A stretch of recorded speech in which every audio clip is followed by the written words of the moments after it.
Lors de la fête la plus luxueuse de la ville, où personne ne regarde ceux qui n'appartiennent pas, une jeune fille apparaît, défiant toutes les règles. Venue d'un monde où le luxe n'existe pas, elle traverse cet univers avec assurance et un regard que personne ne savait soutenir.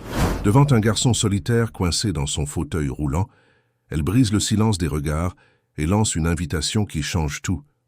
Lève-toi et danse avec moi. Si vous aimez les belles histoires, veuillez vous abonner à notre chaîne et commenter d'où vous venez. On continue. Le Grand Palais de Paris resplendissait sous les lumières cristallines des lustres centenaires. Ce soir-là, la haute société parisienne s'était réunie pour le gala annuel de la Fondation Devreux, l'événement le plus prestigieux du calendrier mondain. Les femmes arboraient des robes haute couture, signées des plus grands noms, tandis que les hommes, dans leurs smokings impeccables, discutaient affaires et politique entre deux gorgées de champagne millésimées. Au centre de ce tourbillon d'opulence se tenait Jean-Baptiste Devereux, magnat des médias et de l'immobilier, dont la fortune rivalisait avec celle des plus grandes dynasties européennes. À ses côtés, son épouse Hélène, ancienne mannequin reconvertie en philanthrope, souriait mécaniquement aux invités triés sur le volet. Un peu en retrait, dans un coin de la salle, se trouvait leur fils, Lucas. À 20 ans, le jeune homme aurait dû être au centre de l'attention, héritier prometteur de l'empire Devreux. Mais un terrible accident de voiture, 2 ans plus tôt, avait brisé cette trajectoire parfaite. Ses jambes, maintenant soutenues par des attelles métalliques, refusaient de lui obéir comme avant. Le regard perdu dans le vide, il observait les couples qui virevoltaient sur la piste de danse, contemplant ce monde dont il se sentait désormais exclu. « Encore un peu de champagne, monsieur Lucas ?» proposa un serveur qui s'était approché discrètement. « Non, merci François », répondit Lucas avec un sourire poli mais distant. Son père lui jetait régulièrement des regards, mélange d'inquiétude et d'impatience. Jean-Baptiste Devereux n'avait jamais su comment gérer cette nouvelle réalité. Pour un homme habitué à résoudre tous les problèmes à coups de chéquier ou d'influence, l'impuissance face à la situation de son fils était un supplice quotidien. À l'extérieur, du bâtiment, sous une pluie fine typique des soirées parisiennes de novembre, une jeune femme contemplait l'entrée monumentale. Élodie Moreau, 28 ans, ne possédait ni invitation, ni robe de grand couturier, ni même un parapluie pour se protéger des gouttes qui perlaient sur son simple manteau noir. Ce qu'elle possédait, en revanche, c'était une détermination à toute épreuve et une conviction inébranlable que sa présence ici ce soir était nécessaire. Professeure de danse dans le 19e arrondissement, quartier populaire de Paris, Élodie avait fondé 3 ans plus tôt l'association Corps en mouvement, un projet innovant offrant des cours de danse adaptés aux enfants et jeunes adultes en situation de handicap. Un projet qui, malgré ses résultats remarquables, était aujourd'hui menacé de fermeture faute de financement. « C'est maintenant ou jamais », murmura-t-elle en inspirant profondément. Avec l'assurance de ceux qui n'ont plus rien à perdre, Élodie passa devant les gardes de sécurité, le menton haut, marchant d'un pas déterminé comme si sa présence allait de soi. L'art de se fondre dans un environnement hostile, elle l'avait appris à ses dépens, élevée dans une banlieue difficile, avant de s'imposer dans le monde élitiste de la danse classique. À sa grande surprise, personne ne l'arrêta. Dans sa robe noire simple mais élégante, empruntée à sa colocataire, et avec ses cheveux châtains remontés en un chignon strict, elle pouvait passer pour l'une des nombreuses assistantes ou organisatrices qui s'affairaient discrètement pour que la soirée soit parfaite. L'intérieur du Grand Palais lui coupa le souffle. Jamais elle n'avait vu tant de luxe concentré en un seul lieu. Chaque détail, du sol en marbre aux compositions florales extravagantes, respirait l'argent et le privilège. Élodie se sentit instantanément étrangère, comme si l'air même de cet endroit rejetait ses poumons habitués à l'atmosphère plus rude de son studio de danse aux murs écaillés. Elle repéra Jean-Baptiste Devereux presque immédiatement. Comment ne pas reconnaître ce visage omniprésent dans les médias économiques? C'était lui qu'elle était venue voir, lui dont la Fondation avait rejeté, sans même les examiner, 3 demandes consécutives de subventions pour son association. Lui qui, selon les rumeurs, dépensait pour une seule soirée comme celle-ci, ce qui aurait suffi à sauver Corps en mouvement pour 5 ans. Mais alors qu'elle s'apprêtait à s'approcher du milliardaire, son regard fut attiré par une silhouette solitaire.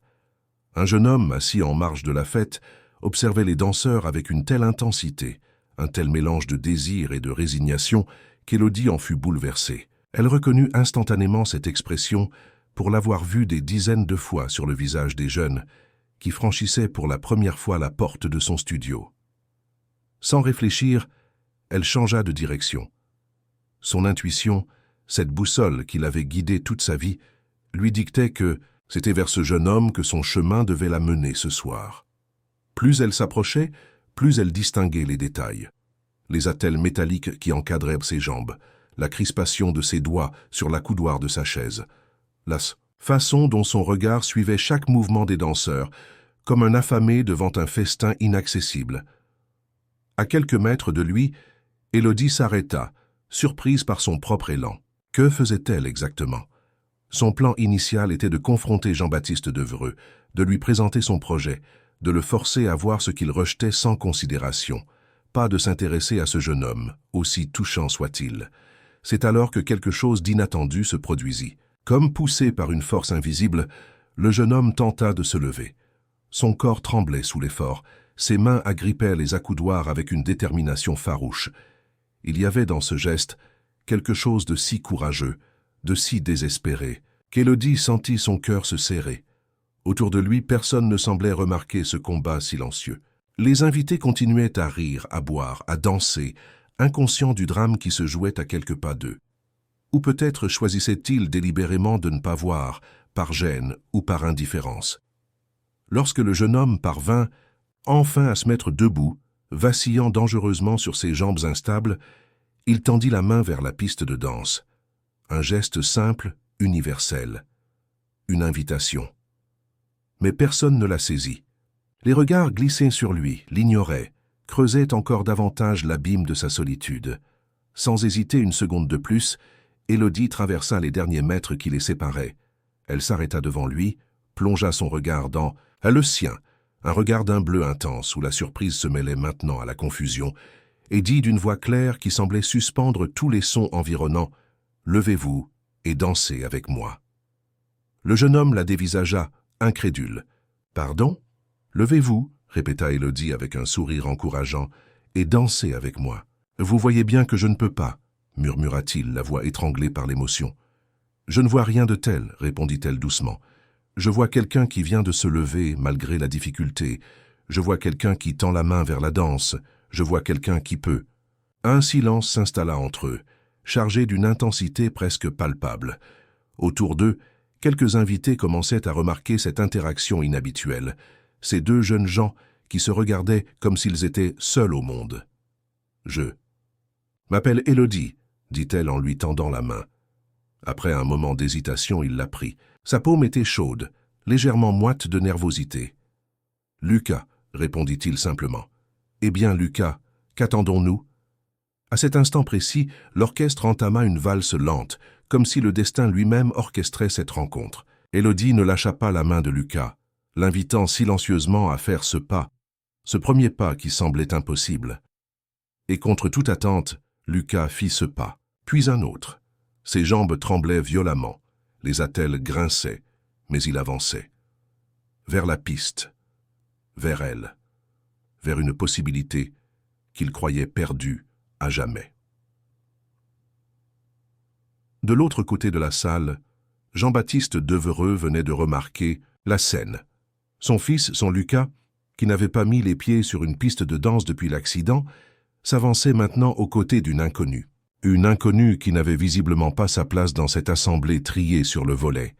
Intrigué, inquiet, mais aussi inexplicablement ému, le magnate observait la scène, incapable d'intervenir, comme hypnotisé par ce moment suspendu où son fils semblait renaître sous ses yeux.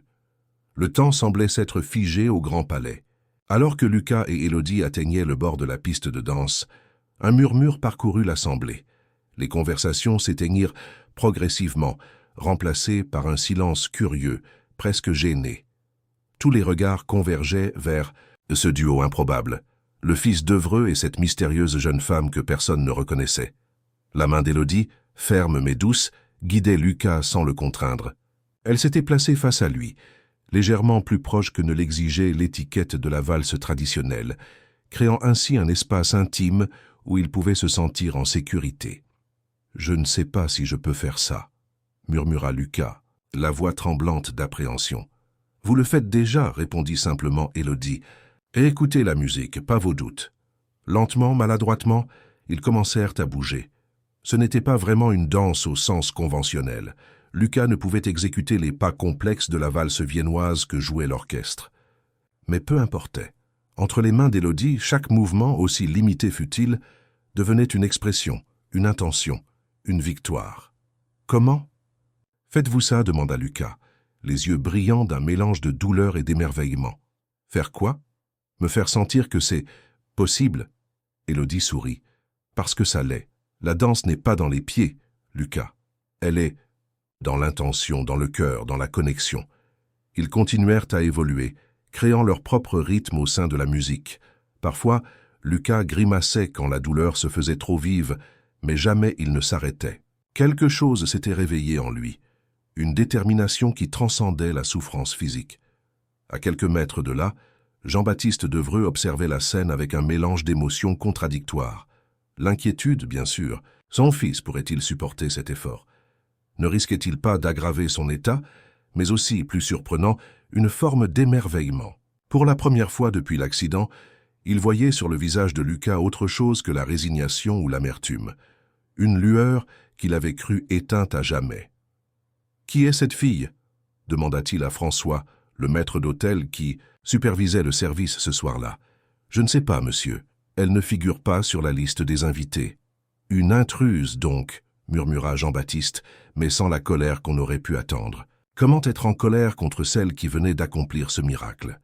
Sur la piste, Lucas et Élodie continuaient leur danse singulière, indifférents aux regards qui les entouraient. Pour Lucas, chaque pas était à la fois une douleur et une libération. Son corps, habitué à la contrainte et à l'immobilité, se rebellait contre ce soudain mouvement.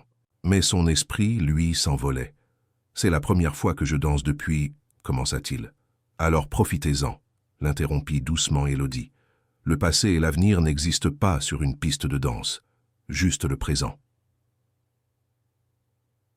Les minutes s'écoulèrent, la valse toucha à sa fin, mais ils continuèrent, l'orchestre enchaînant sur un morceau plus lent encore, comme si les musiciens eux-mêmes étaient captivés par ce moment et répugnaient à y mettre un terme. Finalement, ce fut Lucas qui s'arrêta, non par choix mais par nécessité. Ses jambes, malgré toute sa volonté, ne pouvaient plus le porter. Élodie le sentit immédiatement et sans un mot, le guida vers une chaise proche. « Merci », dit-il simplement une fois assis, le souffle court mais les yeux brillants. « C'est moi qui vous remercie », répondit Élodie avec un sourire sincère. C'était un honneur. Elle aurait voulu dire plus.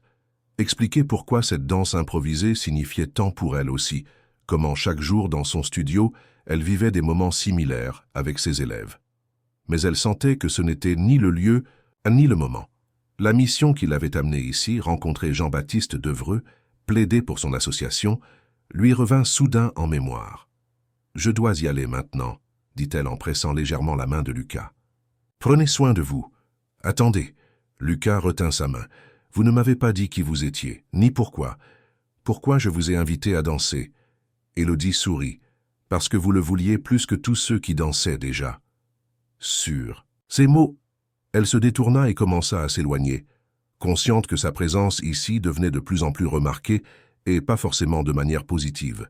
Plusieurs invités la dévisagèrent maintenant ouvertement, murmurant derrière leur coupe de champagne. Elle n'avait fait que quelques pas quand une voix l'arrêta. « Mademoiselle. » Elle se retourna pour faire face à Jean-Baptiste Devreux, en personne. De près, il était moins impressionnant qu'elle ne l'avait imaginé. Plus petit, plus âgé aussi, avec dans le regard une fatigue que les photos dans la presse ne montrèrent jamais. « Monsieur Devreux, » répondit-elle, s'efforçant de maintenir sa voix stable. « Je crois que nous n'avons pas été présentés, » dit-il, son ton oscillant entre la curiosité et la méfiance. « En effet. Je m'appelle Élodie Moreau. Et puis-je savoir ce qui vous amène à mon gala, mademoiselle Moreau? Je ne me souviens pas d'avoir vu votre nom sur la liste des invités. » Élodie hésita. Le moment qu'elle avait anticipé, préparé était arrivé. C'était sa chance de parler de corps en mouvement, d'exposer ses besoins, de plaider sa cause. Mais quelque chose la retint. Ce qu'elle venait de vivre avec Lucas avait changé la donne d'une manière qu'elle n'avait pas prévue. « Je suis venue pour danser », répondit-elle finalement. « Et il semble que j'ai trouvé le partenaire parfait. » Jean-Baptiste la dévisagea longuement, comme s'il tentait de déceler le mensonge dans ses paroles. Puis son regard se porta sur son fils, toujours assis à l'endroit où Élodie l'avait laissé, observant leur échange avec une intensité palpable. « C'est la première fois qu'il danse depuis l'accident, » dit Jean-Baptiste, sa voix soudain moins assurée. « Les médecins disaient que ce serait impossible. »« Les médecins disent beaucoup de choses, » répondit Élodie, « mais ils ne connaissent pas toujours le pouvoir de la volonté, ni celui de la danse. » Un silence s'installa entre eux, chargé de non-dits et de questions en suspens. Finalement, Jean-Baptiste sortit une carte de visite de la poche intérieure de son smoking et la tendit à Élodie. « J'aimerais poursuivre cette conversation, mademoiselle Moreau, dans un cadre plus approprié. » Élodie prit la carte, surprise par ce geste inattendu. Elle s'était préparée à l'hostilité, à l'indifférence, peut-être même à l'expulsion pure et simple. Pas à cette invitation. « Mon bureau demain, 14 heures, continua Jean-Baptiste. « François vous attendra à l'accueil. » Sans attendre sa réponse, il tourna les talons et retourna vers les invités qui réclamaient son attention. Élodie resta un moment immobile, la carte entre les doigts, encore incrédule face au tour qu'avaient pris les événements. Lorsqu'elle quitta enfin le Grand Palais, la pluie avait cessé. Paris brillait sous les réverbères, lavée et mystérieuse. Dans le taxi qui la ramenait vers son petit appartement de Belleville, Élodie repensa à cette soirée surréaliste. Elle était venue chercher une aide financière pour son association. Elle repartait avec bien plus. La conviction renouvelée que son travail avait un sens, un impact réel. Et demain, elle aurait l'opportunité de le prouver à l'homme même dont elle avait si souvent maudit l'indifférence. Dans sa chambre d'hôtel, particulier, Lucas Devreux ne parvenait pas à trouver le sommeil. Son corps était douloureux, protestation logique après l'effort inhabituel qu'il lui avait imposé. Mais son esprit, lui, vibrait d'une énergie nouvelle. Les mots d'Élodie résonnaient encore dans sa tête. « Levez-vous et dansez avec moi. » Si simple, si puissant. Depuis 2 ans, tout le monde autour de lui, médecins, kinésithérapeutes, famille, amis, lui parlait de ses limitations, de ce qu'il ne pourrait plus faire, des ajustements nécessaires à sa nouvelle réalité. Tous, sans exception, définissaient sa vie par ce qu'elle n'était plus, par ce corps brisé qu'il traînait comme un fardeau. Et puis cet inconnu était apparu, avec ses yeux déterminés et sa main tendue. Elle n'avait pas vu ses limitations, mais ses possibilités. Elle n'avait pas demandé « Pouvez-vous danser ?» mais avait affirmé « Dansez avec moi », comme si la réponse allait de soi, comme s'il était encore entier.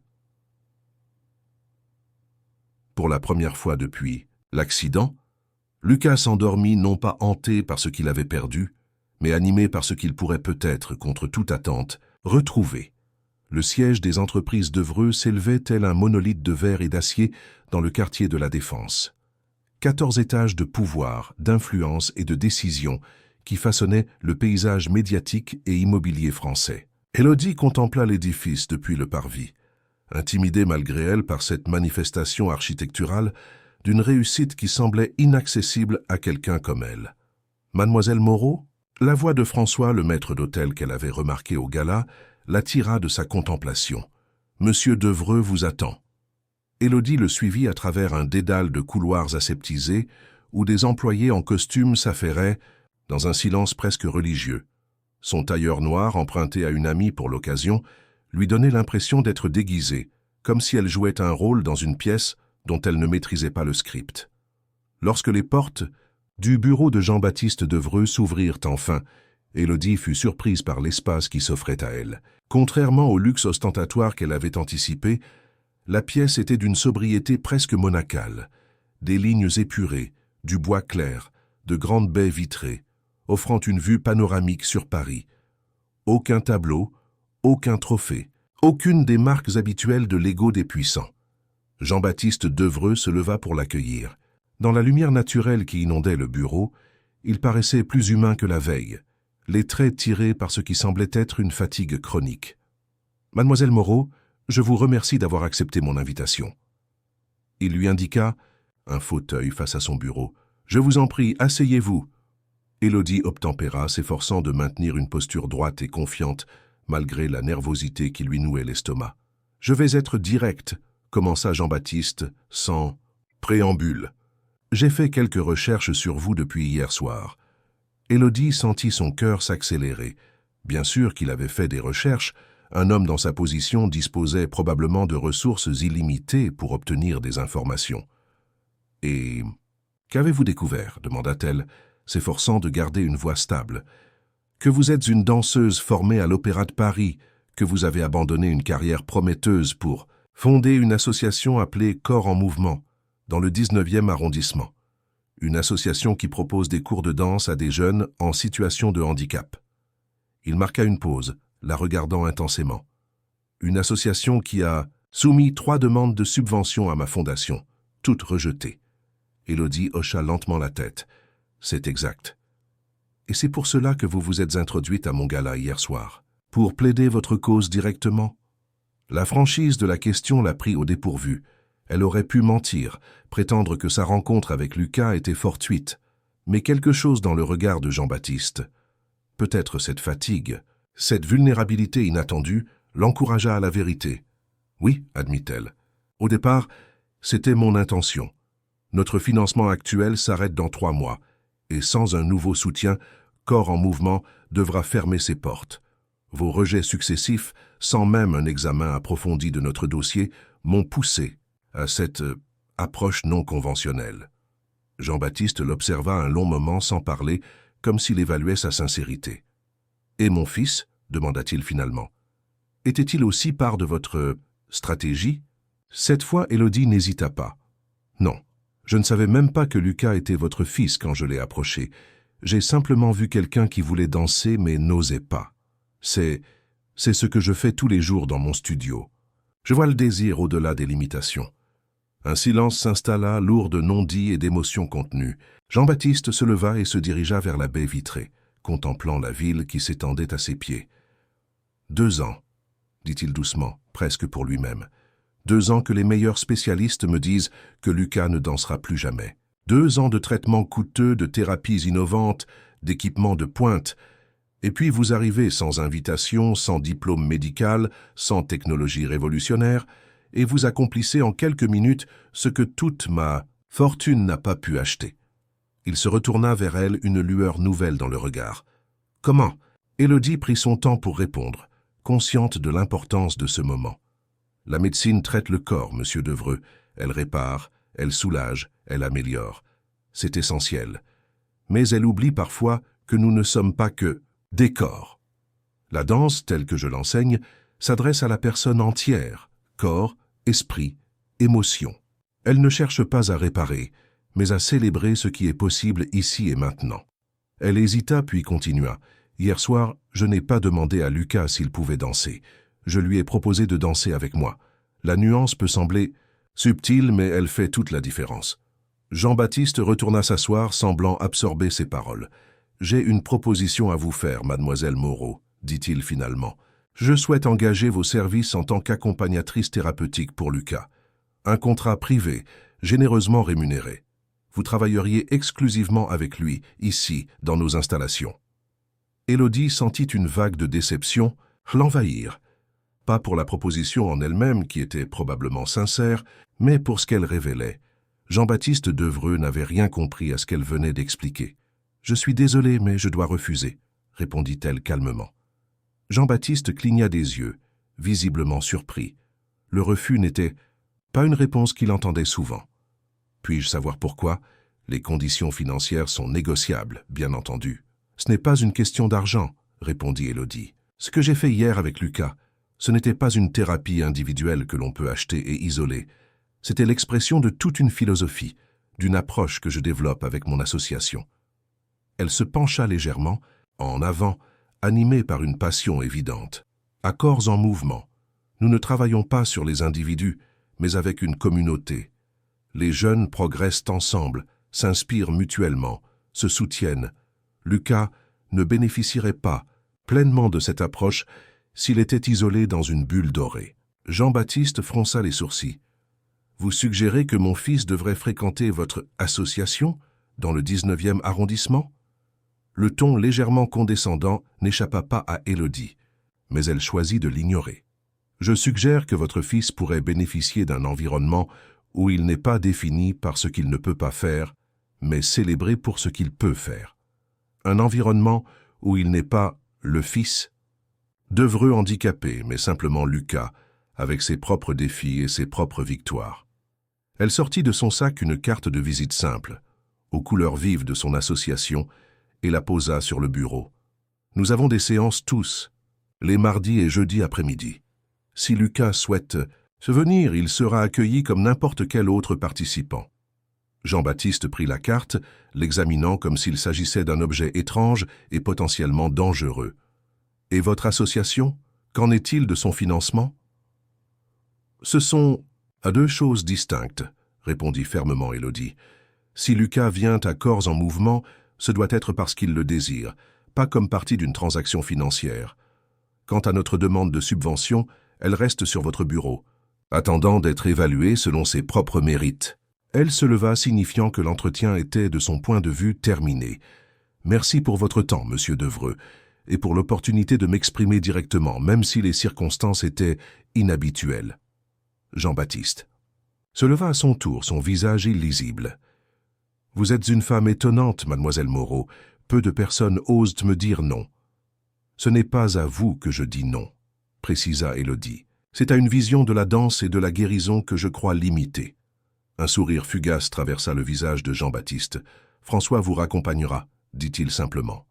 Lorsque les portes de l'ascenseur se refermèrent sur elle, Élodie laissa échapper un long soupir. Elle avait tenu tête à l'un des hommes les plus puissants de France, refusé une offre qui aurait résolu tous ses problèmes financiers personnels.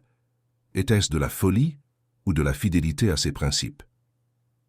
Ce soir-là, en rentrant dans son petit studio de danse aux murs écaillés mais vibrant de vie et de couleurs, elle se demanda si elle reverrait jamais Lucas Devreux. L'idée qu'il puisse venir à Corps en Mouvement semblait presque fantaisiste. Comment le fils d'un milliardaire pourrait-il s'intégrer parmi ses élèves, issus majoritairement de milieux modestes, voire défavorisés? Comment Jean-Baptiste Devreux, habitué à contrôler chaque aspect de son univers, pourrait-il accepter que son héritier fréquente un lieu qu'il ne pouvait ni posséder ni façonner à sa guise? Et pourtant, en rangeant les chaises et les accessoires après la séance du jour, Élodie ne pouvait s'empêcher d'espérer. Elle avait vu quelque chose dans les yeux de Lucas lorsqu'il s'était levé pour danser. Une étincelle qui, elle en était certaine, ne demandait qu'à devenir flamme. Dans son bureau à la Défense, Jean-Baptiste Devreux tenait toujours la carte colorée de Corps en Mouvement entre ses doigts. La journée avait été longue, remplie de réunions et de décisions impliquant des millions d'euros. Et pourtant, son esprit revenait sans cesse à cette jeune femme au franc-parler déconcertant et à son fils, dansant maladroitement, mais avec une joie évidente sur une piste de gala. Une semaine s'était écoulée depuis la rencontre entre Élodie et Jean-Baptiste Devreux. Une semaine durant laquelle Élodie s'était efforcée de ne pas nourrir d'espoir déraisonnable. Elle avait repris le cours de sa vie, partagé entre les cours de danse qu'elle dispensait dans les écoles pour subvenir à ses besoins et les séances de Corps en Mouvement, son véritable projet de cœur. Ce jeudi après-midi, Élodie préparait la salle pour l'atelier hebdomadaire. Le studio, situé au rez-de-chaussée d'un immeuble des années 70 dans le 19e arrondissement, n'avait rien de luxueux. Le parquet était usé par endroits, les miroirs légèrement ternis, les murs couverts d'affiches colorées et de dessins réalisés par les participants. Mais l'espace était baigné de lumière naturelle grâce à de grandes fenêtres, et une énergie particulière semblait y vibrer, comme si chaque progrès, chaque moment de joie vécu entre ces murs avait imprégné l'atmosphère. « Tu crois qu'il viendra ?» demanda Malik, un jeune homme de 22 ans, tétraplégique depuis un accident de plongée, qui assistait Élodie dans l'organisation des ateliers. Élodie haussa les épaules, feignant une indifférence qu'elle était loin de ressentir. « Je n'en sais rien, j'en doute. » Elle avait bien sûr parlé à Malik et aux autres membres de l'équipe de sa rencontre avec les Devreux. Comment aurait-elle pu garder pour elle une telle histoire? mais elle avait minimisé les chances que Lucas, ou pire, son père, ne franchisse un jour la porte du studio. « Dommage, » commenta Malik en manœuvrant son fauteuil pour disposer les accessoires. « Un peu de fric d'Evreux nous ferait pas de mal. »« Ce n'est pas comme ça que ça marche, » le réprimanda gentiment. « Élodie, si Lucas vient, ce sera comme participant, pas comme porte-monnaie sur pattes. » Malik allait répliquer quand la porte du studio s'ouvrit. Élodie se figea. Là, sur le seuil, se tenaient Jean-Baptiste et Lucas d'Evreux. Le contraste entre leur élégance discrète mais coûteuse et la simplicité du lieu était saisissant. Jean-Baptiste paraissait tendu, presque sur la défensive, son regard scrutant l'espace comme pour en évaluer les risques potentiels. Lucas, quant à lui, semblait partagé entre la curiosité et l'appréhension. Monsieur d'Evreux, Lucas. Élodie s'avança pour les accueillir, s'efforçant de maintenir un ton professionnel malgré sa surprise. « Bienvenue à Corps en Mouvement. »« Mademoiselle Moreau ?» répondit Jean-Baptiste, avec un hochement de tête poli. « Nous avons décidé de prendre en considération votre invitation. »« J'en suis ravi, » dit Élodie, avant de se tourner vers Lucas avec un sourire plus chaleureux. « Comment vas-tu depuis notre danse ?»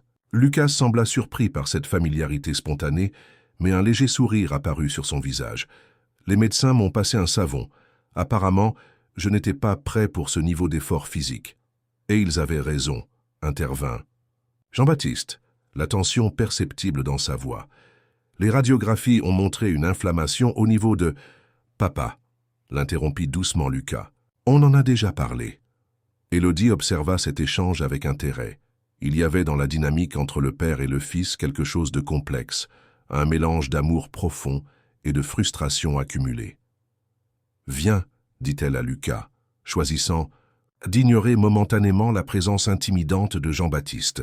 « Je vais te présenter aux autres. L'atelier commence dans 15 minutes, mais on se retrouve toujours un peu avant pour discuter, s'échauffer à son rythme. » Elle le guida vers le fond de la salle, où quelques participants étaient déjà arrivés. Il y avait Malik, bien sûr, mais aussi Sarah, une adolescente atteinte d'une maladie dégénérative qui affectait sa mobilité. Youssef, un ancien danseur professionnel qui réapprenait à bouger après un AVC, et 3 enfants entre 8 et 12 ans, tous présentant diverses formes de handicap moteur.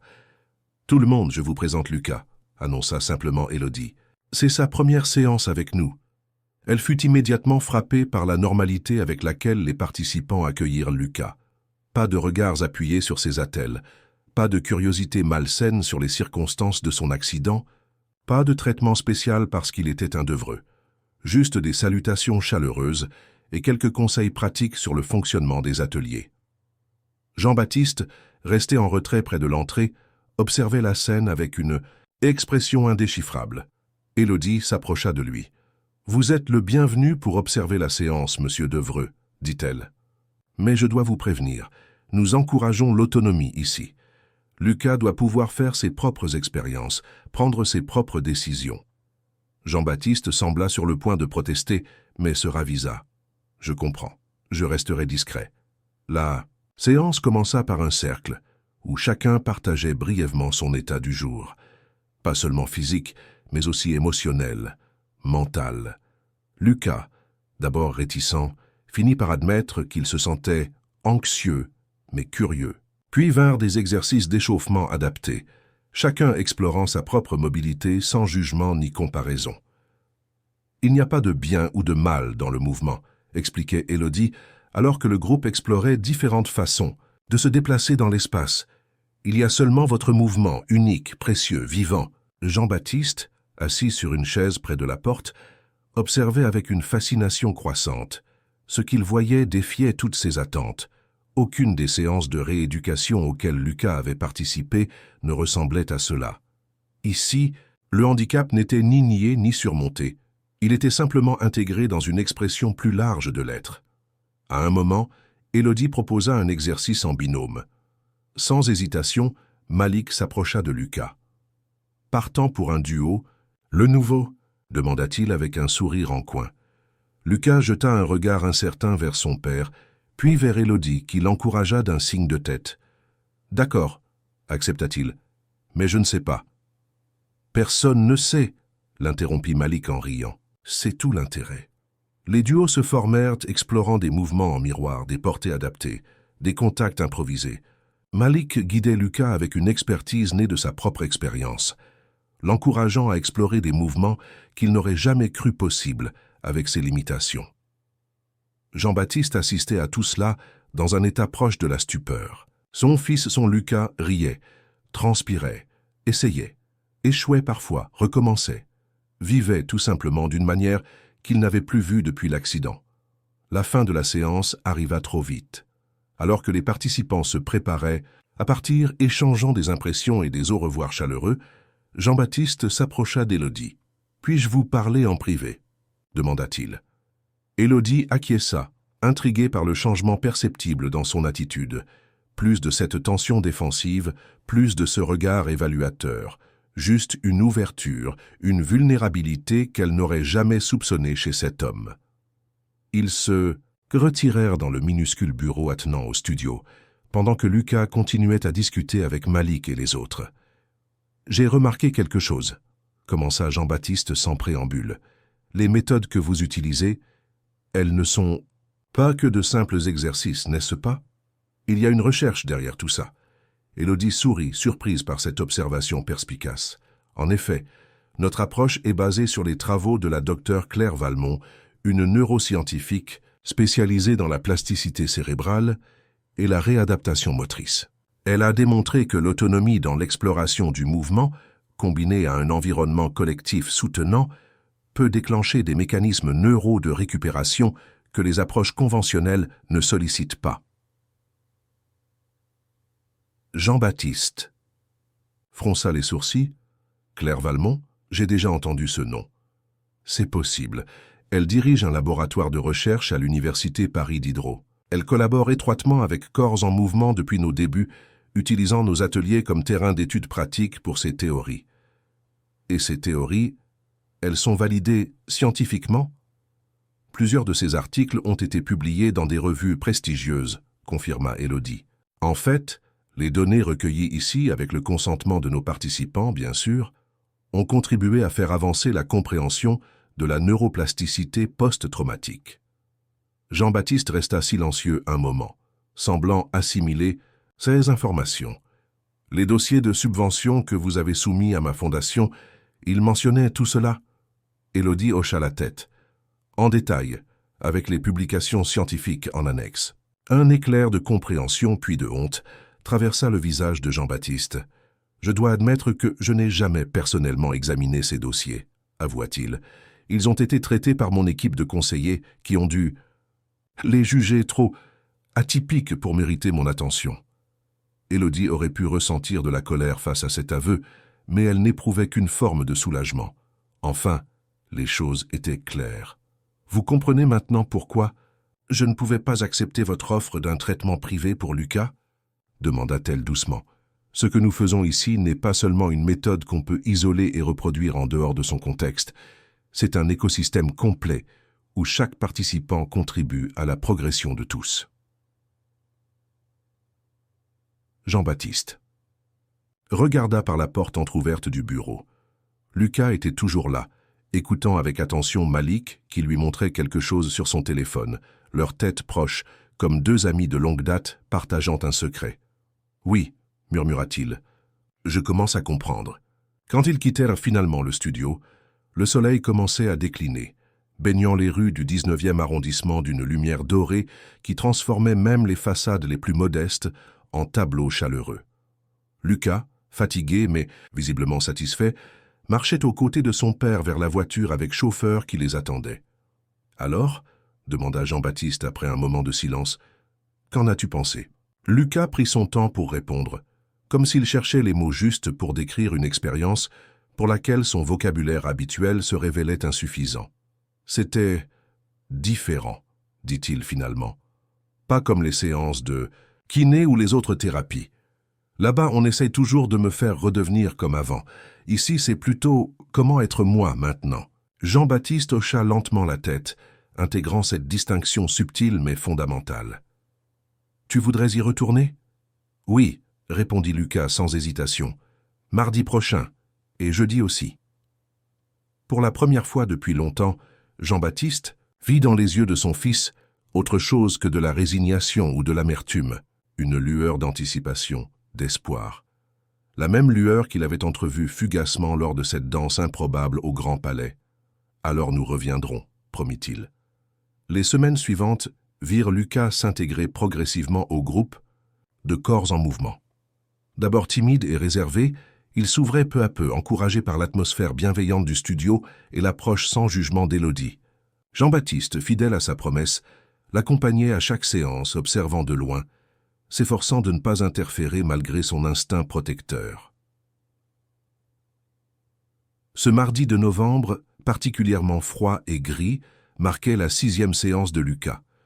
Une routine commençait à s'installer. Après l'atelier, Jean-Baptiste et Élodie se retrouvaient dans le petit bureau pour échanger leurs observations, pendant que Lucas discutait avec les autres participants, particulièrement avec Malik, avec qui une véritable amitié semblait naître. « Il a progressé », remarqua Jean-Baptiste en s'installant sur la chaise branlante qui constituait, avec un bureau encombré et une étagère surchargée, tout le mobilier de la pièce. Ses médecins sont stupéfaits, sa musculature se renforce et surtout, sa posture a changé. Élodie hocha la tête. Ce n'est pas seulement physique, son rapport à son corps se transforme. Il ne le voit plus comme un ennemi à soumettre, mais comme un partenaire avec qui dialoguer. Jean-Baptiste la considéra un moment, encore étonné par la justesse de ses observations. Cette jeune femme qui dirigeait un studio de danse dans un quartier modeste de Paris comprenait son fils mieux que tous les spécialistes consultés à prix d'or. « J'ai réfléchi à quelque chose, » dit-il finalement. « Je souhaiterais financer votre association. Pas une simple subvention, mais un soutien substantiel et pérenne. » Élodie sentit son cœur s'accélérer. C'était exactement ce qu'elle avait espéré depuis le début. La solution à tous les problèmes financiers qui menaçaient l'existence même de corps en mouvement. Pourtant, quelque chose dans le ton de Jean-Baptiste l'alerta. « Mais, demanda-t-elle, pressentant une condition, « mais j'aimerais que nous déménagions tout ça. Dans un espace plus adapté, continua Jean-Baptiste, confirmant ses soupçons.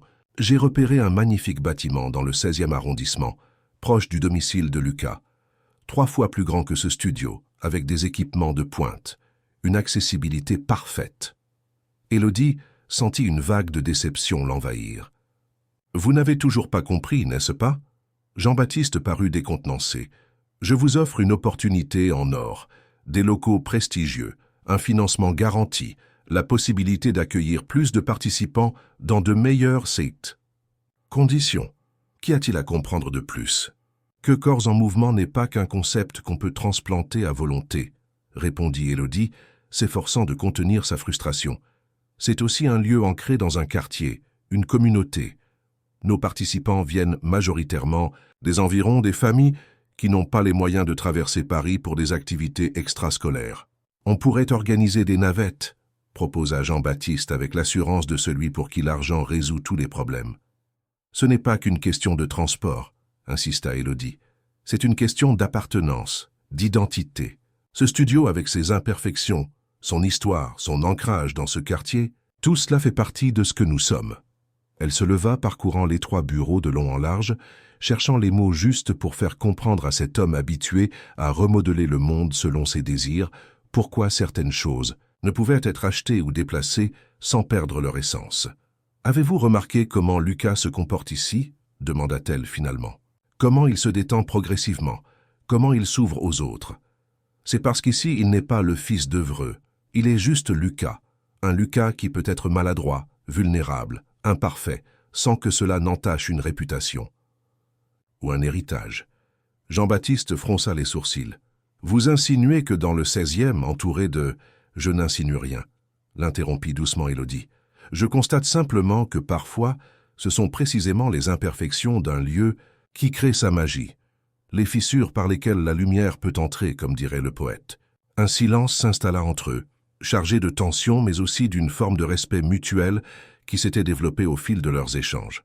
« Vous êtes têtue, mademoiselle Moreau, » dit finalement Jean-Baptiste, mais sans animosité. « Passionné, » corrigea Élodie avec un demi-sourire.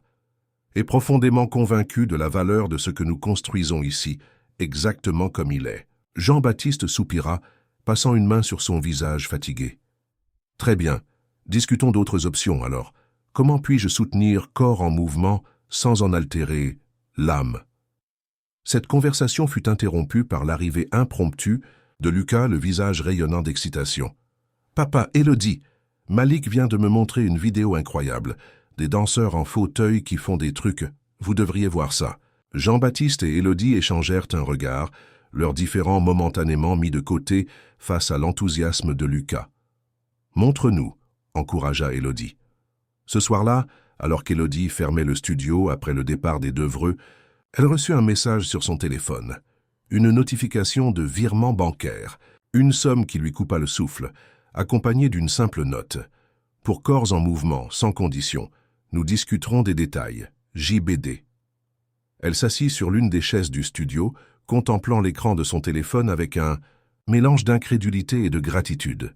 Ce n'était pas encore une solution permanente, mais c'était un répit, et peut-être le début d'une véritable compréhension. Les jours se transformèrent en semaines. L'engagement de Lucas envers Corps en Mouvement ne faiblissait pas. Au contraire, il se renforçait. Il avait commencé à venir parfois sans son père, transporté par un chauffeur qui l'attendait discrètement à l'extérieur. Ces jours-là, il semblait encore plus libre, plus authentique. Un jeudi de décembre, alors que les décorations de Noël commençaient à illuminer les rues de Paris, Élodie proposa un exercice d'improvisation collective. Chaque participant devait apporter un mouvement, un geste, qui serait ensuite intégré dans une courte chorégraphie de groupe. « Pensez à un mouvement qui vous représente », expliqua-t-elle. « Pas ce que vous pensez devoir être, mais ce que vous êtes profondément. » Les propositions se succédèrent, chacune reflétant la personnalité et l'histoire de son auteur. Sarah offrit un geste ample des bras, comme pour embrasser le monde. Youssef, une rotation subtile du poignet, vestige de sa carrière de danseur classique. Malik, une puissante impulsion de son fauteuil combinée à un mouvement de torse. Quand vint le tour de Lucas, il hésita. Tous les regards étaient tournés vers lui, bienveillants mais attentifs. Il ferma les yeux un instant, comme pour se connecter à une vérité intérieure. Puis, avec une détermination qui surprit même Élodie, il se défit de l'une de ses attelles, celle de la jambe gauche, la plus endommagée dans l'accident. Un murmure parcourut le groupe. Jamais encore il n'avait osé se montrer sans ce support mécanique, même lors des exercices les plus intimes. « Lucas » commença Élodie inquiète. « Tu n'es pas obligé de... »« Je sais » l'interrompit-il avec un sourire. « C'est justement ça l'idée, non ? Choisir son mouvement. » Il se tenait maintenant debout, asymétrique, une jambe soutenue par une attelle, l'autre nue, vulnérable, imparfaite. Lentement, avec une concentration intense, il transféra son poids sur cette jambe exposée. Elle trembla, vacilla, mais tint bon. Puis il esquissa un pas, simple, maladroit, authentique. Le studio entier retint son souffle. Ce n'était pas un pas ordinaire. C'était un acte de courage, de confiance, de renaissance. « C'est ça mon mouvement », dit Lucas, la voix légèrement, tremblante d'émotion. « Un pas, mon pas ». Élodie sentit les larmes lui monter aux yeux. « C'est parfait », murmura-t-elle. L'intégration de ce pas dans la chorégraphie collective créa un moment d'une beauté saisissante. Chaque participant, dans sa singularité, contribuait à un ensemble harmonieux. Leurs limitations, loin d'être des obstacles, devenaient des sources de créativité, des invitations à explorer des territoires inédits du mouvement. Ce jour-là, quelque chose changea définitivement dans la relation de Lucas à son corps, à son handicap, à son identité même. Ce pas autonome, choisi, revendiqué, représentait bien plus qu'un progrès physique. C'était une déclaration d'indépendance. La fin de la séance, alors que les participants se préparaient à partir, Jean-Baptiste arriva pour récupérer son fils. Il avait prévenu qu'il serait en retard, retenu par une réunion importante. En entrant dans le studio, il fut immédiatement frappé par l'atmosphère particulière qui y régnait, cette vibration presque palpable de quelque chose de significatif qui venait de se produire. « J'ai manqué quelque chose » demanda-t-il intrigué par le sourire radieux de Lucas. « Oh, 3 fois rien » répondit son fils avec une légèreté qu'il ne lui connaissait plus depuis l'accident. « J'ai juste fait un pas. » Jean-Baptiste fronça les sourcils, ne comprenant pas l'importance de cette déclaration apparemment anodine. « Papa, continua Lucas, soudain sérieux, on peut parler ce soir ? J'ai pris une décision. » Le trajet de retour vers leur hôtel particulier du 16e arrondissement se fit dans un silence inhabituel. Jean-Baptiste, respectant le souhait de son fils, attendait patiemment cette conversation promise, tentant d'ignorer l'appréhension qui montait en lui.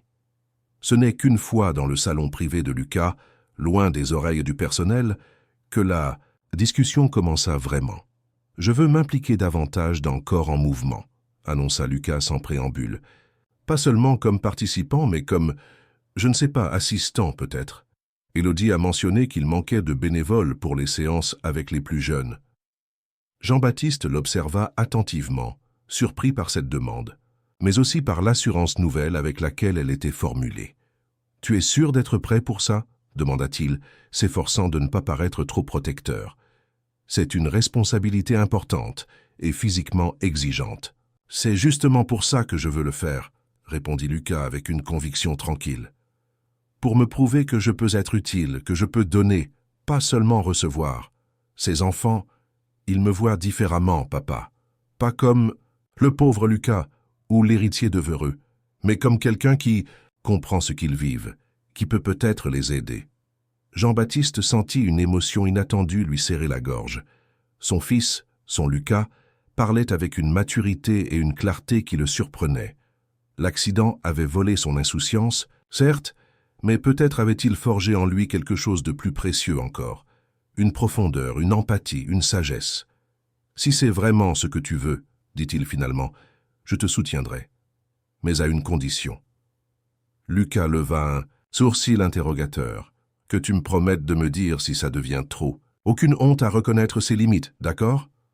Un sourire éclaira le visage de Lucas. « Marché conclu. Mais tu sais quoi, papa? Je commence à croire que mes limites sont bien plus loin que ce que tous ces médecins ont prétendu. » Cette nuit-là, Jean-Baptiste Devereux resta longtemps éveillé, contemplant les lumières de Paris depuis la terrasse de sa chambre. Il repensait au chemin parcouru depuis cette soirée au Grand Palais, à cette jeune femme audacieuse qui avait osé défier toutes les conventions pour inviter son fils à danser. Il repensait à Corps en mouvement, à ce studio modeste dans un quartier populaire, si éloigné de son monde habituel, et pourtant devenu un lieu si important dans leur vie. Et surtout, il repensait aux paroles d'Élodie, à sa vision si différente de la guérison, du handicap, de la vie même. Une vision qu'il commençait, lentement mais sûrement, à comprendre et à apprécier. Une vision qui avait rendu son fils à lui-même, d'une manière qu'aucune fortune ne pouvait acheter. Le printemps parisien s'installait doucement, apportant avec lui une lumière nouvelle qui transformait la ville. Dans le petit studio de Corps en mouvement, cette métamorphose semblait particulièrement significative. Les rayons du soleil, plus généreux chaque jour, inondaient l'espace lors des séances de l'après-midi, créant des jeux d'ombre et de lumière sur les murs colorés. 4 mois s'étaient écoulés depuis que Lucas avait franchi pour la première fois la porte du studio. 4 mois de découvertes, de progrès, de défis aussi. Sa décision de s'impliquer comme assistant lors des ateliers pour enfants s'était révélée transformative, tant pour lui que pour les jeunes participants. Ce mercredi après-midi, alors qu'Élodie observait Lucas guider un petit garçon de 7 ans dans une série d'étirements adaptés, elle ne put s'empêcher de mesurer le chemin parcouru. Le jeune homme réservé, prisonnier de son corps et de sa condition, avait laissé place à un Lucas confiant, patient, généreux de son temps et de son expérience. « Comme ça, Théo », l'entendait-elle expliquer doucement. « N'essaie pas de forcer. Écoute ce que ton corps te dit aujourd'hui. » Théo, atteint d'une paralysie cérébrale légère, hochait la tête avec concentration, visiblement inspiré par ce jeune homme qui portait lui aussi des attelles, mais qui se mouvait avec une aisance grandissante. « Comment tu fais pour danser avec tes jambes qui marchent pas bien ?» demanda soudain l'enfant avec cette franchise désarmante propre à son âge. Lucas ne sembla pas déstabilisé par la question. Au contraire, un sourire chaleureux illumina son visage. « Je ne danse pas malgré mes jambes, Théo. Je danse avec elles telles qu'elles sont. C'est Élodie qui m'a appris ça. » Cette réponse, dans sa simplicité profonde, émut Élodie plus qu'elle n'aurait su l'exprimer. C'était exactement cela, l'essence de son approche. non pas nier ou surmonter les limitations, mais les intégrer dans une expression plus large, plus authentique de soi. À la fin de la séance, alors que les enfants retrouvaient leurs parents, dans le petit vestibule, Jean-Baptiste Devreux fit son entrée. Ces derniers mois, sa présence au studio s'était faite plus rare, non par désintérêt, mais par respect pour l'autonomie croissante de son fils. Lucas rentrait désormais souvent par ses propres moyens, utilisant les transports adaptés ou, parfois même le métro, accompagné de Malik ou d'autres participants. Monsieur Devreux, l'accueillit Élodie avec une surprise non dissimulée. Nous ne vous attendions pas aujourd'hui. Je passais dans le quartier, répondit-il, ce qui était probablement un mensonge poli tant le 19e arrondissement restait éloigné de ses circuits habituels. Et j'avais quelque chose à vous montrer, à vous et à Lucas. Il tenait sous le bras une chemise en cuir, de celle qu'il utilisait pour les documents importants. Élodie sentit une pointe d'appréhension.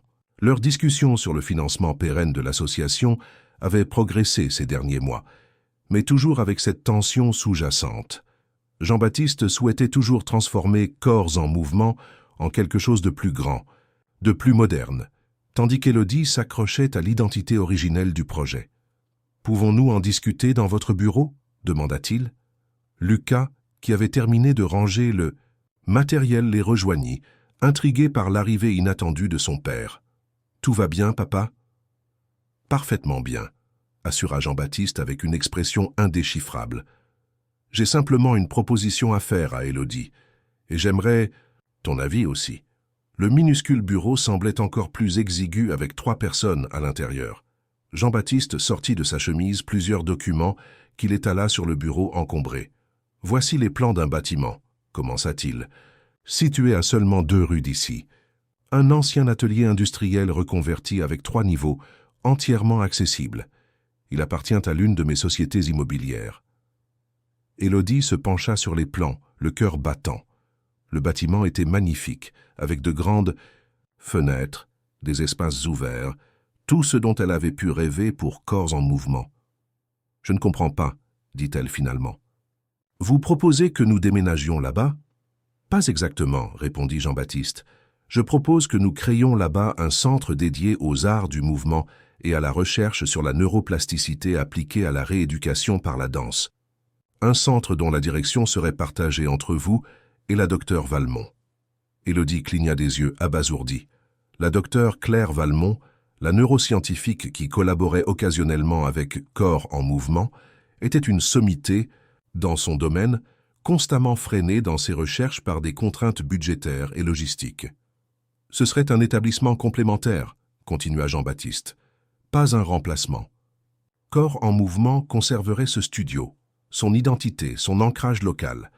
Le nouveau centre serait un lieu de recherche, de formation pour les professionnels, de développement de nouvelles approches. » Lucas observait son père avec un mélange d'étonnement et d'admiration. « Tu as pensé à tout ça tout seul ?» demanda-t-il. Jean-Baptiste eut un sourire légèrement embarrassé. « Pas exactement. J'ai beaucoup discuté avec la docteure Valmont ces dernières semaines. Elle m'a aidé à comprendre pourquoi le modèle d'Élodie fonctionne si bien et comment nous pourrions l'étendre sans le dénaturer. » Il se tourna vers « Élodie, j'ai compris que je ne pouvais pas simplement acheter ou transplanter ce que vous avez créé ici.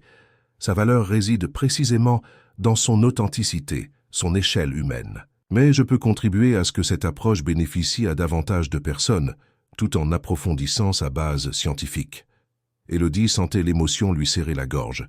Cette proposition dépassait tout ce qu'elle aurait pu imaginer. Elle représentait la reconnaissance de son travail, de sa vision, mais aussi le moyen de l'amplifier sans la trahir. « Et le financement ?» demanda-t-elle, toujours pragmatique malgré son bouleversement. « Ma fondation s'engage sur 10 ans. Pour commencer, » répondit Jean-Baptiste. « Avec une dotation initiale pour les aménagements et l'équipement. Les détails sont dans le dossier. » Il lui tendit une autre chemise, plus épaisse. « Prenez le temps d'étudier tout ça. Discutez-en avec votre équipe, avec la docteure Valmont. C'est une proposition, pas une injonction. » Élodie prit la chemise, encore sous le choc. « Je ne sais pas quoi dire. »« Dis oui, » intervint Lucas avec enthousiasme. « C'est exactement ce dont tu parlais l'autre jour, Élodie. Créer des ponts entre la recherche théorique et la pratique sur le terrain. » Elle sourit, touché par son enthousiasme. « C'est une décision importante. Je dois y réfléchir. » « Bien sûr, acquiesça Jean-Baptiste, prenez le temps nécessaire. Mais sachez que cette proposition vient aussi avec une condition non négociable. » Élodie se raidit légèrement. « Voilà, se dit-elle, le piège, la clause qui allait tout gâcher. »« Laquelle ?» demanda-t-elle prudemment. « Que vous restiez exactement qui vous êtes, » répondit-il avec une sincérité désarmante. « Que vous continuiez à défendre votre vision avec cette même passion, cette même intégrité, même si cela signifie me tenir tête de temps en temps. » Un silence surpris suivit cette déclaration, puis Lucas éclata de rire. « Ça, c'est une condition qu'Élodie n'aura aucun mal à respecter, crois-moi. » Les semaines suivantes furent intenses. Après avoir longuement consulté son équipe, les participants réguliers de Corps en Mouvement et bien sûr la docteure Valmont, Élodie accepta la proposition de Jean-Baptiste. Les travaux d'aménagement du futur centre de recherche et pratique sur le mouvement adapté commencèrent rapidement, supervisés par une équipe d'architectes spécialisés dans l'accessibilité universelle. Lucas s'impliquait avec un enthousiasme qui surprenait tout le monde, y compris lui-même. Il avait suggéré plusieurs idées pour l'aménagement des espaces, puisant dans sa propre expérience de personne à mobilité réduite, mais aussi dans ce qu'il avait appris des autres participants de Corps en Mouvement 1.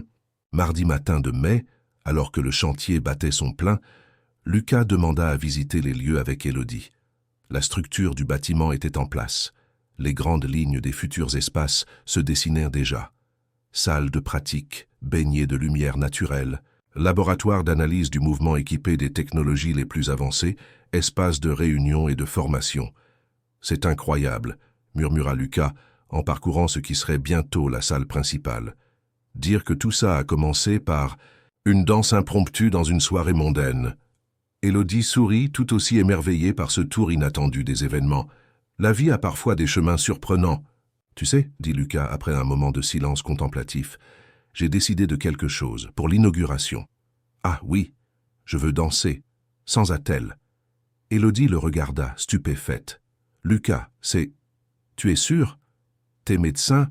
Mes médecins ne définissent pas mes limites, » répondit-il avec une détermination tranquille. « C'est à moi de les découvrir, et je ne parle pas de faire des sauts ou des mouvements complexes, juste quelques pas, à ma manière, pour montrer ce que signifie vraiment corps en mouvement. » Élodie sentit son cœur se gonfler de fierté. « Si c'est ce que tu veux, je t'aiderai à te préparer. »« Je sais, » sourit Lucas. « C'est pour ça que je te le dis en premier. » Le jour de l'inauguration arriva plus vite qu'il ne l'avait imaginé.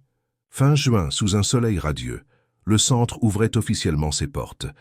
L'événement avait attiré une foule diverse, membres de Corps en Mouvement, représentants du monde médical et scientifique, journalistes, élus locaux et bien sûr la haute société parisienne que Jean-Baptiste avait mobilisée pour soutenir le projet.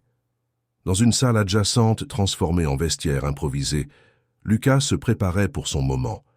Il avait retiré ses 2 attelles, exposant ses jambes fragilisées, mais désormais plus musclées grâce au mois d'entraînement. Vêtu d'un simple pantalon noir et d'une chemise blanche, il respirait profondément, concentré sur ce qui l'attendait. « Prêt ?» demanda Élodie en entrant dans la pièce. Lucas hocha la tête, un mélange de nervosité et d'excitation dans le regard. « Aussi près que possible. Rappelle-toi, dit-elle doucement, ce n'est pas une performance pour les autres. C'est ton moment, ton expression. Quoi qu'il arrive, ce sera parfait. » Il sourit, reconnaissant pour ces mots qui résumaient si bien l'essence de ce qu'elle lui avait enseigné ces derniers mois. La cérémonie d'inauguration avait été simple mais émouvante. Jean-Baptiste Devreux, abandonnant son habituelle réserve, avait parlé avec passion du projet, de sa genèse inattendue, de sa conviction qu'il représentait une approche révolutionnaire de la rééducation et de l'inclusion. La docteure Valmont avait exposé brièvement les fondements scientifiques de la méthode, son potentiel transformatif pour des milliers de patients. Puis vint le moment que Lucas avait tant préparé.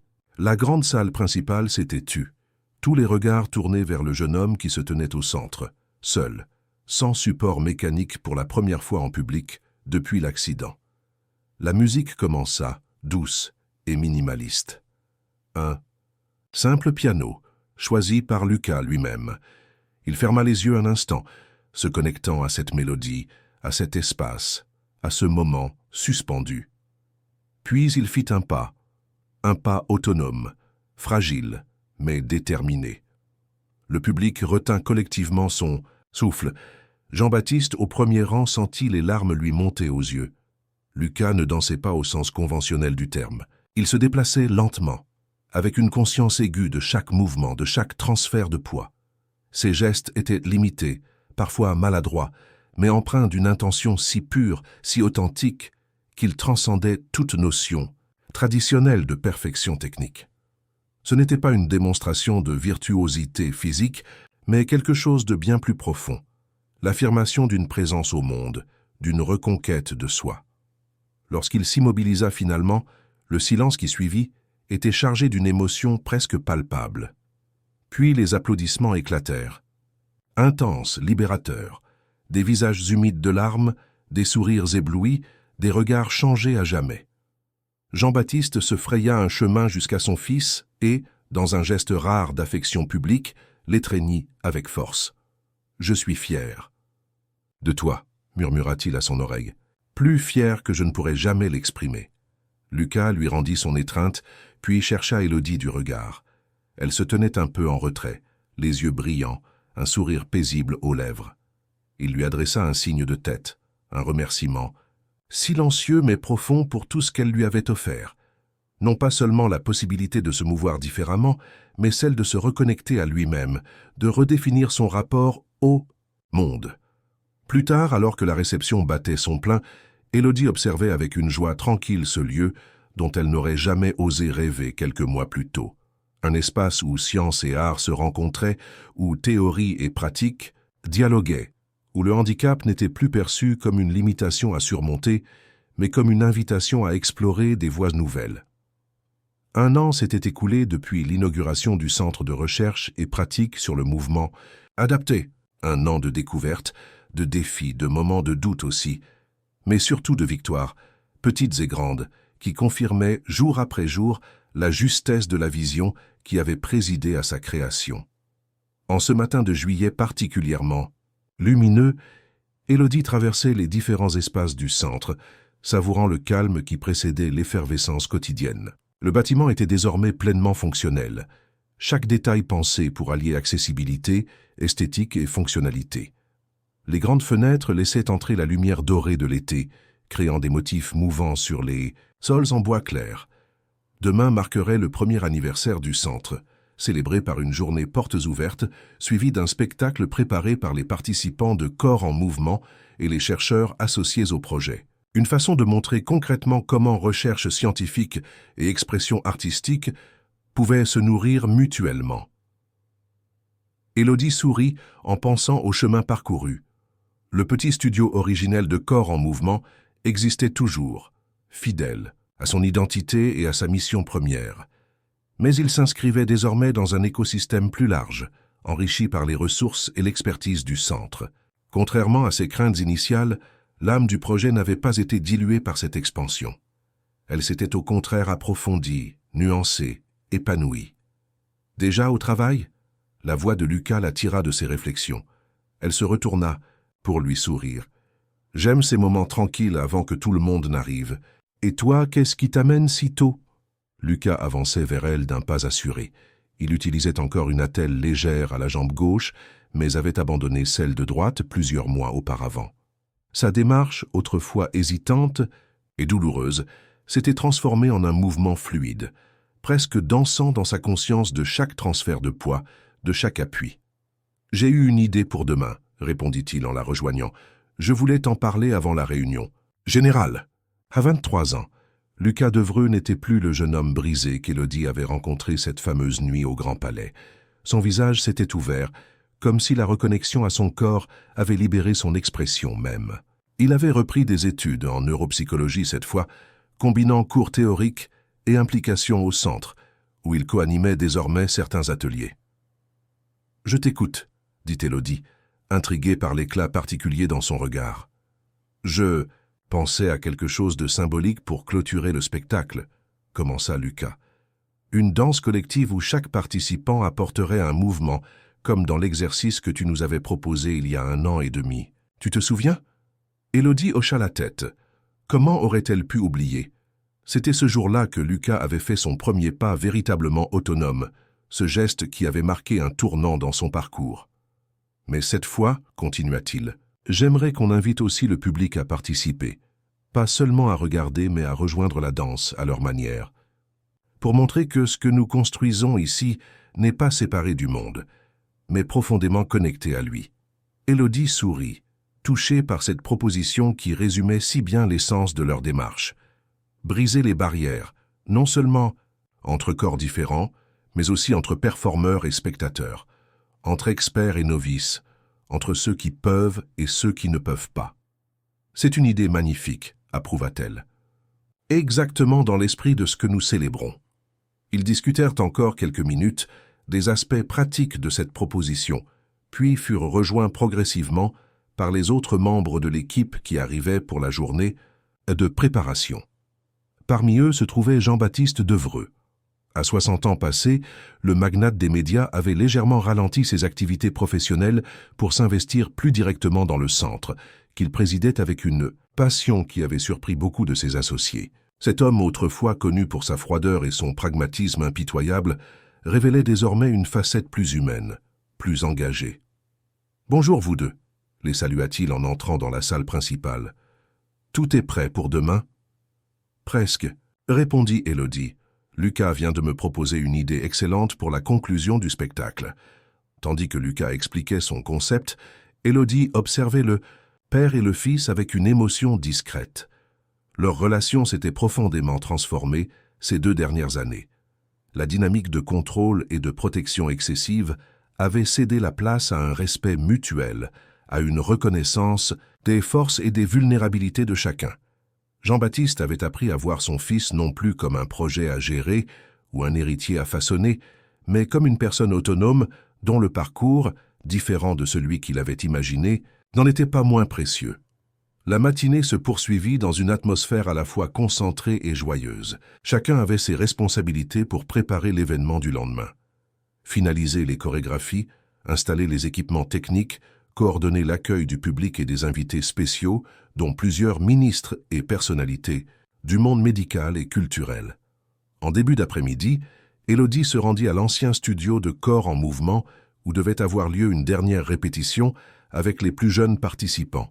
En entrant dans ce lieu qui avait été le berceau de tout, elle fut saisie par une vague de nostalgie heureuse. Les murs écaillés, les miroirs légèrement ternis, l'acoustique imparfaite.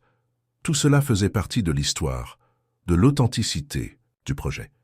Malik l'attendait entouré d'une dizaine d'enfants surexcités à l'idée de participer au spectacle du lendemain. Désormais coordinateur des ateliers pour enfants, il avait développé une approche pédagogique remarquable, alliant exigence bienveillante et adaptabilité créative. « La star arrive enfin », plaisanta-t-il en la voyant entrer. « Ces petits monstres n'en peuvent plus d'attendre. » Élodie rit, touchée comme toujours par l'énergie vibrante de ce lieu, si différente de l'atmosphère plus feutrée du centre. « Désolé du retard. Réunion qui s'éternise, vous connaissez la chanson. »« Les joies de la direction », répliqua Malik avec un clin d'œil ironique. « Allez, on se met au travail ?» La répétition fut intense mais joyeuse. Ces enfants, dont certains suivaient les ateliers depuis les tout débuts de l'association, montraient des progrès extraordinaires, non seulement dans leur mobilité, mais surtout dans leur rapport à eux-mêmes, dans cette confiance tranquille avec laquelle ils habitèrent leur corps, quel qu'il soit. En fin de séance, alors que les enfants se préparaient à partir, Théo, maintenant âgé de 8 ans, s'approcha d'Élodie. « Dis, Élodie, demanda-t-il avec cette franchise désarmante qui le caractérisait, « c'est vrai que des gens importants vont venir nous voir demain. »« Oui, répondit-elle en s'accroupissant pour être à sa hauteur.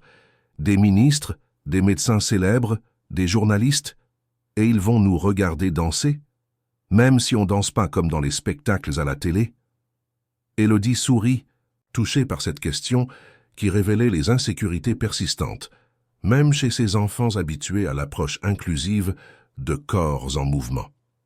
Justement, Théo, ils viennent pour voir comment on peut danser différemment, pour apprendre que la danse, la vraie, celle qui compte, n'a pas besoin de ressembler à ce qu'on voit à la télé. Le visage du petit garçon s'éclaira. Comme Lucas, il danse pas? Comme à la télé, mais c'est beau quand même.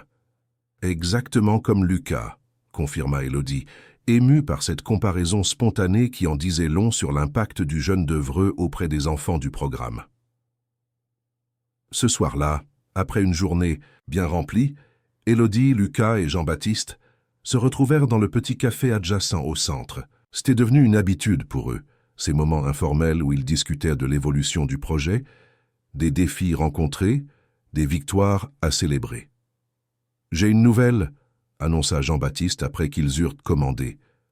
La Fondation européenne pour l'innovation thérapeutique a accepté de financer intégralement le programme de recherche de Claire pour les 5 prochaines années.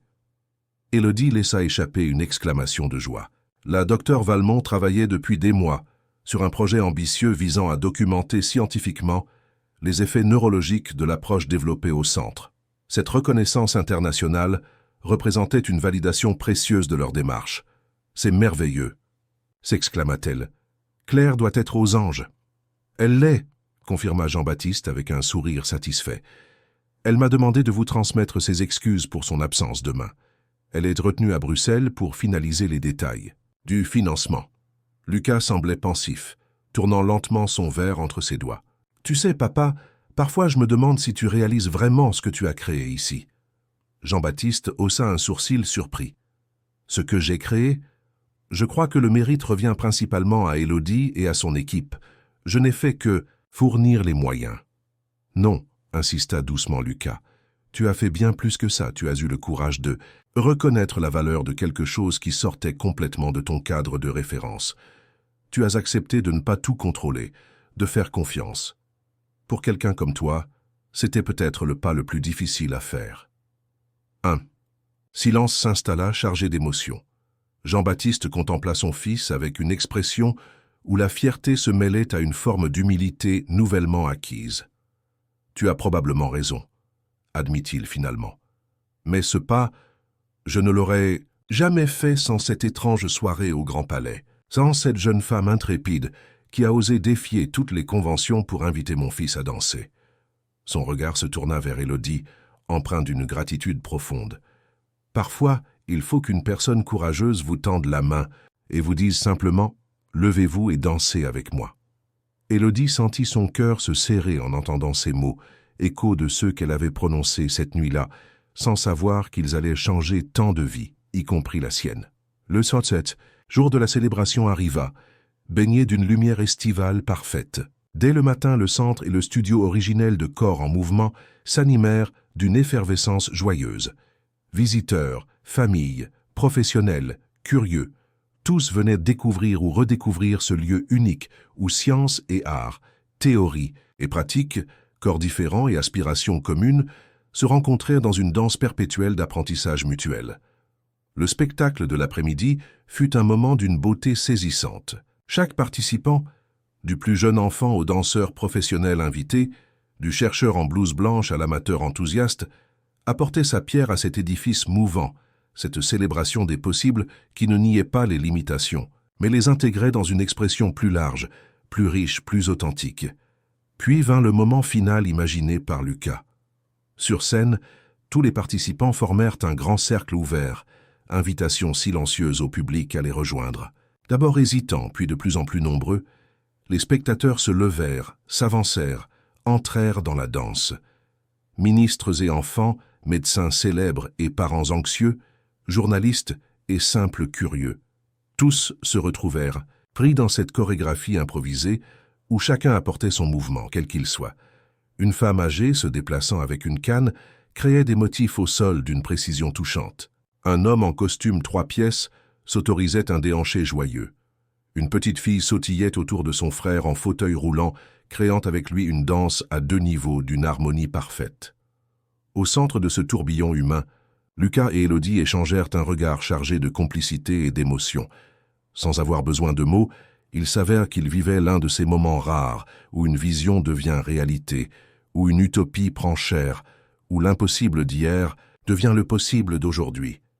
Jean-Baptiste, qui observait la scène depuis les gradins, sentit une émotion puissante l'envahir. Non pas la satisfaction du financier voyant son investissement porter ses fruits, mais quelque chose de bien plus profond, la gratitude humble de l'homme qui a eu la chance d'être témoin, et modestement acteur, d'une aventure humaine qui dépassait de loin toutes les réussites financières ou médiatiques de sa vie. Lorsque la musique s'éteignit finalement, un silence vibrant emplit l'espace. Puis les applaudissements éclatèrent, non pas dirigés vers une scène ou des performeurs désignés, mais circulant dans la salle entière, chacun applaudissant l'autre, tous célébrant cette expérience partagée qui les avait, l'espace, d'un instant, réunis au-delà de leurs différences. Plus tard dans la soirée, alors que les derniers invités partaient et que l'équipe commençait à ranger, Élodie se retrouva seule un moment dans la grande salle principale du centre. La lumière tamisée créait une atmosphère presque onirique, comme si le lieu lui-même gardait encore l'écho des mouvements, des rires, des émotions partagées quelques heures plus tôt. Elle pensa à ce parcours improbable, commencé par un acte d'audace désespéré dans une soirée mondaine. Jamais elle n'aurait imaginé qu'en tendant la main à ce jeune homme isolé, elle déclencherait une telle cascade d'événements. Que de cette danse improvisée naîtrait non seulement une transformation personnelle pour Lucas, mais aussi ce lieu, ce projet, cette communauté qui touchait désormais des centaines de vies. Élodie. La voix de Lucas la tira de ses réflexions. Il se tenait à l'entrée de la salle, une expression sereine sur le visage. « Tout le monde te cherche pour le toast final », dit-il en s'approchant. « Mais j'avais le sentiment que tu serais ici. » Elle sourit. « Je prenais juste un moment pour réaliser, je suppose, tout ce chemin parcouru. » Lucas acquiesça, comprenant parfaitement ce sentiment. Ils restèrent silencieux un instant, savourant cette complicité qui s'était développée entre eux, ce lien unique, forgé dans l'expérience partagée du mouvement retrouvé. « Tu sais, dit finalement Lucas, je ne t'ai jamais vraiment remercié. Pas complètement. »« Tu n'as pas à le faire, » répondit doucement Élodie. « Si, insista-t-il, parce que ce que tu m'as offert cette nuit-là, ce n'était pas seulement une danse, c'était une invitation à revenir à la vie, à ma vie, pas celle que les autres avaient imaginée pour moi. » Il fit une pause, cherchant ses mots. « Je crois que c'est ça la vraie magie de ce que tu as créé.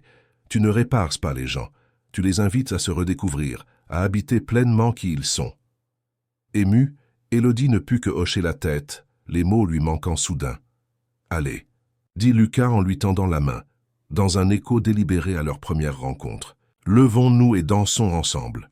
Ils nous attendent. » Et comme cette nuit-là au Grand Palais, mais avec une assurance nouvelle née de tout ce qu'ils avaient traversé, Élodie prit sa main et ensemble, ils rejoignirent les autres pour célébrer, non pas une fin, mais la continuation d'une danse qui, ils le savèrent désormais, ne s'arrêterait jamais vraiment.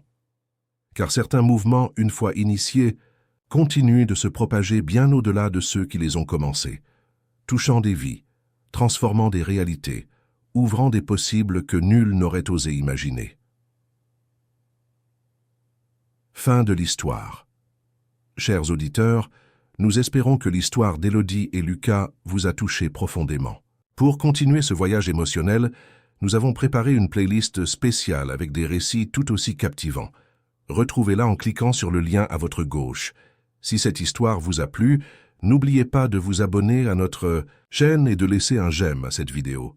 Chaque jour, nous vous proposons des histoires uniques qui explorent la complexité de la vie. Ne manquez pas nos prochains contenus. Nous attendons vos commentaires avec impatience.